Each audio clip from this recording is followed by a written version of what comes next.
A ver, si pensamos en la palabra genio, ¿qué imagen se nos viene a la cabeza? Seguramente esta. Pelo alborotado, esa mirada curiosa, Albert Einstein, claro. Pero, ¿y si resulta que detrás de ese ícono se escondía un rebelde, un soñador que muchas veces no encajaba? Hoy vamos a explorar al hombre que no solo cambió la ciencia, sino que se atrevió a desafiar las propias reglas del universo.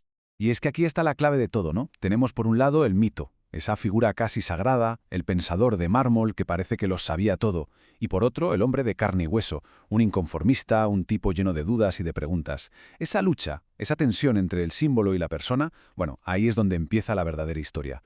Vamos a ver el comienzo, porque toda gran historia tiene uno, claro, pero la de Einstein no es la típica del niño prodigio que dejaba a todos con la boca abierta. ¿Qué va? Más bien todo lo contrario.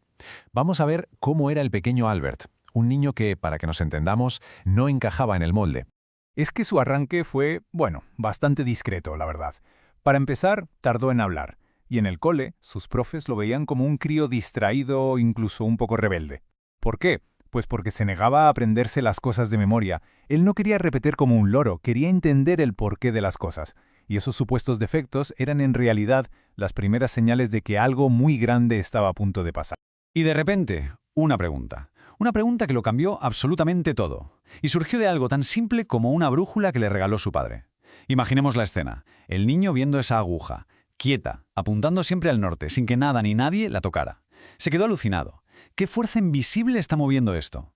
Esa pregunta, esa curiosidad tan pura, se convirtió en la obsesión de su vida. Claro, ese carácter tan rebelde le pasó factura. En el mundo académico, vamos, le cerraron todas las puertas. Ninguna universidad le dio trabajo. Y acabó, pues, en un puesto que parecía de lo más aburrido del mundo. Examinador en la oficina de patentes de Berna. Pero, qué ironía, fue justo ahí, en medio de esa rutina, donde encontró el verdadero tesoro. Tiempo. Tiempo y libertad para pensar a su aire, sin nadie que le dijera cómo hacerlo.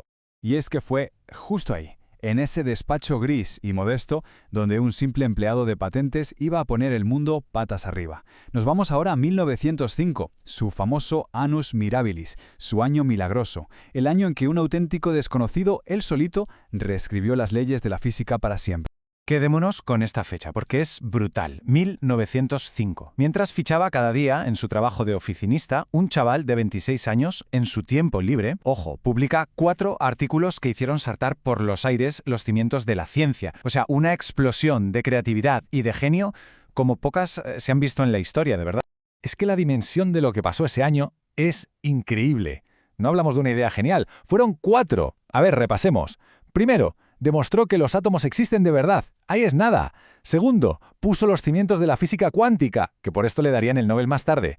Tercero, se cargó por completo la idea de que el tiempo y el espacio son fijos, absolutos. Y ya para rematar, nos regala la ecuación más famosa de todos los tiempos. I igual a mc al cuadrado. Todos la hemos visto 1000 veces. Pero es mucho más que una fórmula. Es casi poesía. Lo que nos viene a decir es algo alucinante. Que la masa y la energía son 2 caras de la misma moneda. Que cualquier trozo de materia, por pequeño que sea, es en realidad una cantidad de energía brutalmente concentrada. Una energía inimaginable, esperando a ser liberada. Y claro, esta idea iba a cambiarlo todo. Pero la cosa no acaba aquí. Einstein no había terminado ni de lejos. 10 años más tarde, en 1915, presenta su obra maestra. Su Capilla Sixtina, la teoría de la relatividad general. A ver, si lo de 1905 fue una revolución, esto fue directamente crear un universo nuevo desde cero. La idea es para que te explote la cabeza. Olvidémonos de lo que decía Newton. La gravedad no es una fuerza que tira de las cosas, no. Es la propia geometría del universo. Imaginemos que el espacio y el tiempo son como una sábana elástica, ¿vale? Pues un objeto con mucha masa, como el Sol, lo que hace es hundir esa sábana. Y los planetas no es que sean atraídos, simplemente están rodando por esa curva que ha creado el Sol. Es una idea de una belleza, es que es espectacular. Claro, una teoría así de loca necesitaba una prueba igual de espectacular. Y llegó. En 1919, la predicción era muy arriesgada. La luz de una estrella lejana debería curvarse al pasar cerca del Sol. El problema, que con el brillo del Sol es imposible verlo. La única oportunidad era durante un eclipse total. Así que varios equipos de astrónomos se fueron por todo el mundo. La tensión era brutal. Y cuando por fin revelaron las fotos, ¡bingo! La luz se curvaba. Einstein tenía razón, acababa de redibujar el cosmos. Y de un día para otro pasó de ser un científico respetado a ser una celebridad mundial. Y claro, esa fama lo sacó del laboratorio y lo puso en el escenario mundial. Se convirtió en una especie de consciencia global. Pero con ese poder, con esa influencia, también llegó el lado oscuro. El peso de la historia. Tuvo que enfrentarse al odio, al exilio y al dilema más terrible que se puede imaginar. Ver que su ciencia, su genio, podía usarse para crear la mayor destrucción posible.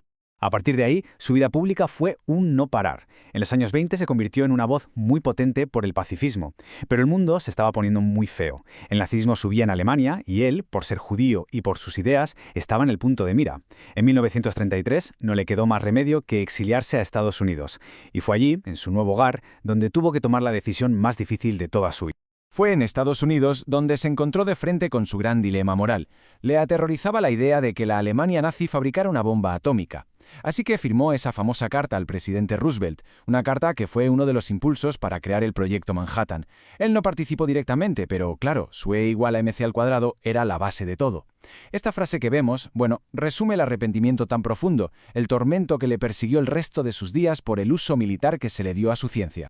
Entonces, ¿con qué nos quedamos? ¿Cuál es el verdadero legado de Einstein? Pues va mucho más allá de un puñado de ecuaciones, por geniales que sean. Su legado es sobre todo una invitación a pensar de una forma distinta sobre el universo, sobre la ciencia y sobre nuestro propio lugar en todo esto. Y es que el eco de sus ideas está por todas partes, en nuestro día a día. El GPS del móvil, por ejemplo. Pues no funcionaría bien si no tuviera en cuenta los efectos de la relatividad. O los paneles solares, que se basan en su trabajo sobre el efecto fotoeléctrico.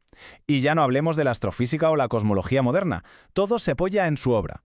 Así que como vemos, su legado tiene muchas dimensiones. No es solo la revolución científica, que ya sería suficiente, es también una lección de pensamiento crítico, es un recordatorio de la responsabilidad ética que tienen los científicos, y por supuesto es ese ícono, esa imagen, que sigue haciendo que miles de personas miren a las estrellas con curiosidad. Quizá toda su filosofía se puede resumir en esta frase tan famosa. Para él el conocimiento está bien. Te dice lo que ya existe, pero es limitado. La imaginación, en cambio. La imaginación no tiene límites, te lleva a lo que podría llegar a ser. Su auténtico genio no estaba en tener todas las respuestas, sino en su increíble capacidad para hacer preguntas que nadie se había hecho antes.